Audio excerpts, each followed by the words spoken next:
क्षान्द्रियावे पृथ्वी सद्यो यस्पन्दो विषीतो धवीयानलो न जाय प्रतिधन्वारान् सत्वन्नो अर्वर्णिनायाश्वे विरङ्गे हत्तिवीरिदानाः मेषीरायो विहानि सिक्षुनावदेव स्तयिमा सुवीराः त्वद्विश्वासुपकस्वागार्यङ्गे वियन्त्रिमणिनो नवयाः सृष्टिर्यर्वाजो वित्तदूर्ये दिवो वित्तिलीन्यो दीदिरमां त्वं भगो नायुरदनाभिने परिन्ने वक्षयति धर्मवच्चान्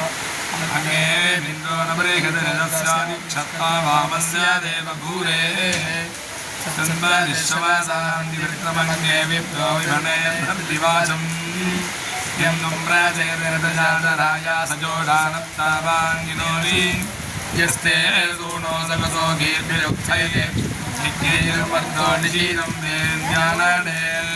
विश्वं सवेदप्रतिवारमग्निर्हत्ते धान्यां मध्यादेव संव्यैः तानुभ्यादौ श्रवसा द्विवीराग्ने सूनो सकसः पुष्यसेदाः कृणोति यच्छवसा भूरि पश्वो यो मृगायानये च सूरये मासो सकसो नो विहायाग्ने दौकन्तनायं वाजिनो दाः विश्वादिर्येभिरभिभूत्युमस्यां वदेम तयीमासुवीराः अग्नायो मर्त्योदुबोधियं ज्योतिषधीदिभिः अनन्दप्रभोद्यगिशं मुरीतामदे अग्निरिध्यं प्रजेदाग्निर्वेधत्तमरिणीः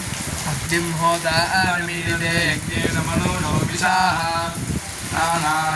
नानाह्याग्निमदे स्पन्दन्ते दायो अर्यः पूर्वं दोदस्यु मायवो